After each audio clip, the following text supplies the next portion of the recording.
You can rate some odds way too early. Personally, you're ready to go. Look, you're in the middle ground between the two. See, like, it depends for me, because, like, when I have to, like, wake up early for an event, I can just do it instant.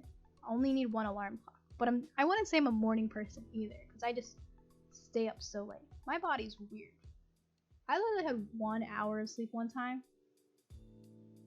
And then, oh yeah, because, like, my mom needed me to do something for her. But I was like, oh shoot, this is early in the morning, and I'm a degenerate. So I go to bed at, like, 4 or 5 a.m. And so I was like, ooh, 8 a.m., huh? But then I ended up staying up like I usually do. I did try to sleep. I did try. And then I was like, you know what? I just gotta stay up, and then I'll be good. I did pass out at like 6 a.m. 6 or 7. I think it was 7. 6 or 7 a.m. No, I passed out at 6 because I had to wake up at 7 and be there at 8, you know? So then I woke up at 7, chugged a Mountain Dew with that caffeine, drove to get the car with her, came back, and I was like, huh, I still feel awake. If you looked at the activity on my phone on that day, it's like so funny because, like, you can see like small segments where I did sleep, but I was definitely awake for longer than 24 hours. I'll do the you could relate to Ba. It was way too early. You yawned and rubbed at your eyes, still sleepy from the early morning wake-up call. The air outside was still damp from dew, and that helped make you a bit more alert. And then at the end of the chain came your sister. She had a bone to pick before the trip officially started. Her rattling off critiques added some level of normalcy to everything new going on. I don't get why I can't sleep in the bed tonight. Z's the youngest, and I'll never fall asleep in that loft. We're trying to make things fair on everyone. If you want to play the older card, you should be offering to take the loft both nights. It's important for big siblings to make sacrifices for their younger ones. Elizabeth huffed, not happy with that answer in the slightest, and folded her arms leaning back against the side of the RV. The trip plan had been nailed down prior. The sleeping arrangements included. Elizabeth still held on to her objections with them. There was a main area of the RV with a couch, loft, and some floor space. At the end of the car was room with a large bed. Your moms were sharing the bed. Kira's on the couch, and father and son intend to sleep on the floor. The adults determined you and Elizabeth would switch between the small loft above the driver's seat and sharing the bed with moms. You're fine with arrangements. You're excited to sleep in a loft. You felt sharing a bed with your parents was going to be awkward. You looked forward to sleepover with your moms. You weren't too happy either, but didn't make a fuss. You thought it was unfair that Cove had to sleep on the floor.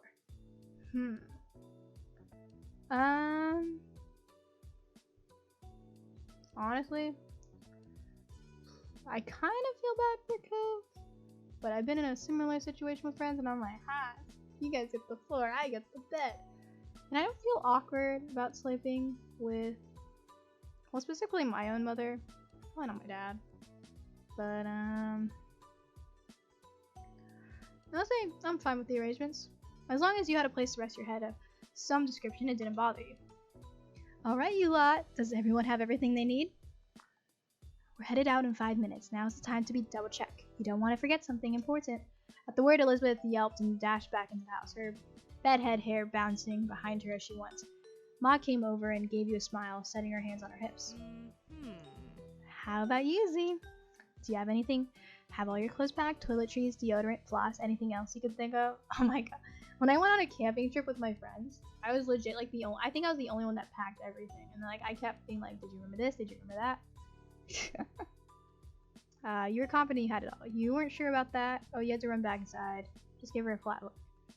I'd say I'm confident. I'm pretty good about that stuff. Wanting to make sure everything was organized and ready to go, you had packed the night before and set your alarm too. Yep, I'm good. That's great. I'll have to wait for the ones who weren't as organized, but we'll be heading off shortly. With a few minutes left to spare before leaving, you mentally went over what you had packed for the trip. Clothes, a pillow, and blanket, usual day-to-day gear for most people. You also had more personal things, such as portable. Oh, hell yeah! We got our Switch. But I guess at 13, I would have my DS or 3DS. No, I'd have my 3DS. The drive to the Redwood National Park would take an entire day of one way, so you wanted to make sure you had a way to entertain yourself while traveling there and back. Um,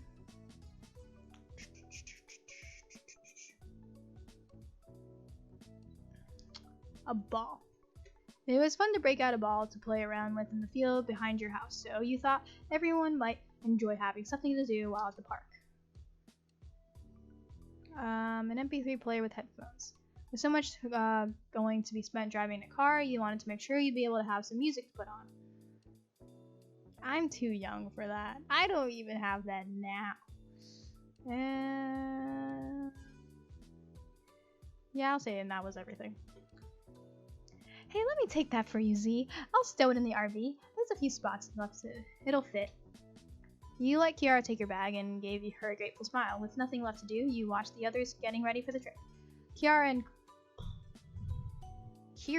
and Cliff. I've been watching too much Hololive.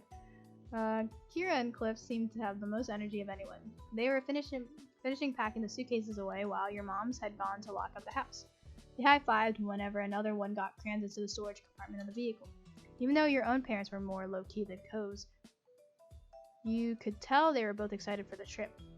It had been a while since your family had been away anywhere together. I swear Cove's parents are getting back together, and I don't know if that's good or bad. Elizabeth skipped toward the RV, a bag slung over her shoulder, and you were surprised to see she seemed more optimistic about the whole ordeal now. Usually, she wasn't the one to exit the confines of her room unless it was for a TV or food, or to leave her family behind to be with friends. You would have thought 3 whole days packed in an RV with 6 others would be too much for her, but it was a nice surprise. You suppose any vacation was better than no vacation in her mind. Cove had been pretty quiet so far, and more than anything seemed to be overwhelmed by the situation. You were excited for the trip too. We're very excited for the trip.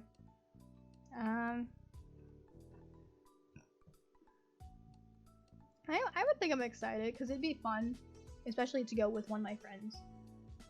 You were excited for the trip too. It was great to get away and explore new places. Soon the miscellaneous remaining tasks had all been wrapped up. Ooh, this be looking nice. Oh, I see the loft above there. Everyone piled into the RV. It was officially time for the trip to sail. And it did. Cliff took the first shift driving. He cautiously navigated the massive car out of the narrow neighborhood streets. It was a touch and go for the first part of the journey. Your moms and Kira were all huddled at the front trying to get a view of how much space they had on each side. There was a sense of relief when the first long leg of the trip was hit, and the RV would only need to go down one stretch of highway for miles. The mom group cleared out of the driver's area, leaving Cove's dad to it, taking more comfortable seats around the main cabin. You felt like you could finally relax now too. Time slipped by as morning faded away. Before you realized it, the engine of the RV came to a stop, but only halted for a few moments as Cliff climbed out from the driver's seat and Mom took over. Ma was sitting shotgun, giving Mom a quick tutorial on the controls as it was her first time driving anything this large. Cliff groaned as he headed towards the rest of you, stretching his arms above his head and loosening up his muscles. We're making good progress. I hate his voice. His voice is so hard. Yeah, maybe we should take a nap and back for a while. That was a long haul you just did, and I know you're on less sleep than usual. What's going on between these two? Cliff waved a hand, that trademark grin of his slipping into place. I don't need sleep. I've still got a few miles in the old tank. He flexed an arm, showing off his muscles to drive the point about how resilient he was home. And Kira rolled her eyes in amusement. Dad, everyone has to sleep. Ko shook his head at the tough guy act, though Cliff simply chuckled and ruffled his son's hair. So? Are you going to be driving again anytime soon, Mr. Holden? I want to know so I can be prepared. Did anyone pack some rope? I might need it. There's no seatbelts up here. Elizabeth called down from where she was lounging in the loft above the driving compartment. She was laying on her back, her hair falling over the side, swinging around as the RV started up again and took off down the road. A bag of potato chips was balanced on Elizabeth's stomach, and she tossed a couple in her mouth, right as Cliff held a hand to his chest, pretending to be offended by the remark. Kira laughed light-heartedly. Don't worry about Lucky for all of us, we have enough adults to cover the ships today. We won't be driving again until tomorrow. You stayed quiet. You shook your head at the ribbing. Phew, that was a relief. There's enough time to write up my last will and testament. We shouldn't gang up on the poor guy. It's not his driving I'm worried about. If everyone's joking. Just enough time to write up my last will and testament. Not you two. Her mentioning chips though. That's kind of a little thing to do.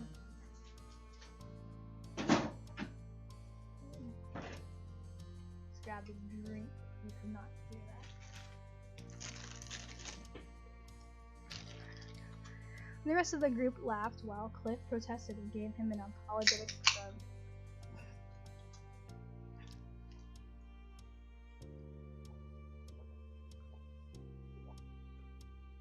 Mom then shutted back in her seat to join the conversation. A playful smile tilting her lips. What I'm more worried about is this old monster getting us there and back again, falling apart. Looks as though it was built in the early 90s. It must be older than some of the occupants. Huh. What era does this mean we're in? I'm so confused. Oh yeah, cause like, they mentioned earlier the MP3 player, like in phones, and it's like, I'm curious what everyone's ages are. That's just the aesthetic of the decor. It's not that old, I think. Did you ask what year the model was before you rented it? Kira wrinkled her nose in thought. Hey. Yes, I did. I just can't remember what the answer was.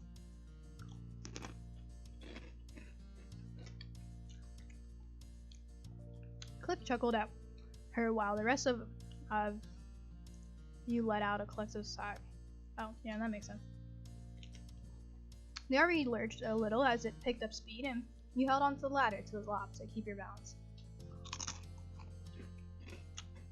You felt something graze the top of your head before a weight settled on your black hair. When you tilted your chin up carefully to look, you heard the rustling of the bag of chips and realized Elizabeth had rested the end of it on your head. She gestured to the opening, silently offering her to share a snack. Of course I'd take a handful. I'm eating chips right now, from her just eating chips. Reaching up, you scooped up some chips. After that, the weight of the packet left your scalp. You happily munched away as the conversation continued on, and you got closer and closer to your destination. The day flew by with the group of you chatting, playing games, and passing the time together before finally arriving at the park and setting up for the night. Mom was closing the windows while everyone was ready for bed, saying goodnight to the others as she made her way to the back room.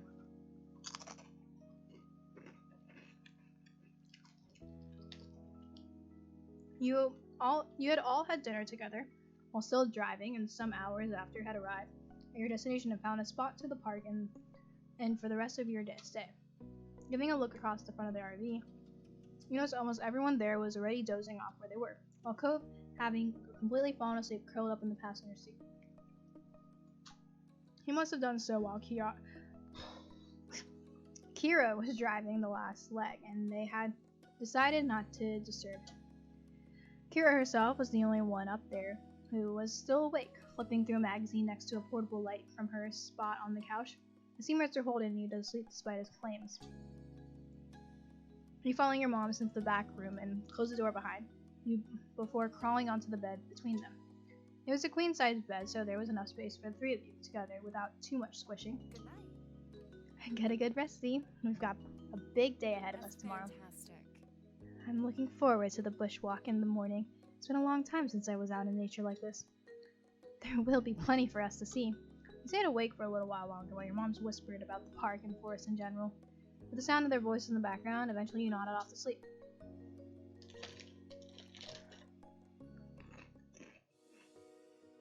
The next morning, you were up bright and early, preparing for the day ahead. And then if I nodded off to sleep, probably had a good sleep. I had slept well. You fell asleep before you knew it, and had woken up rested. Mom whined a bit about the firmness of the mattress, but Mom only had encouraged her to enjoy the trip while she could. While looking for a spot to get ready, you had some trouble finding a space of your own as the others were doing the same thing. Cove was perched on top of the counter, brushing his hair and tucking his legs every time someone wanted to move past. The parents were checking, double checking, and triple checking that you had everything to the point where you would stop listening to them altogether. You knew you wouldn't be returning to the RV at all that day, but by the look at the backpacks that were packed up and ready to go, you doubted anything was missing from them. It didn't take much longer until you exited the RV in a bustle and headed into the Redwood National Park. Where is that? Where? I need locations, people. Let's see. Redwood National Park. Where are we at? We're in California now? Excuse me? Didn't they just say we were in Hawaii? Are we not in Hawaii?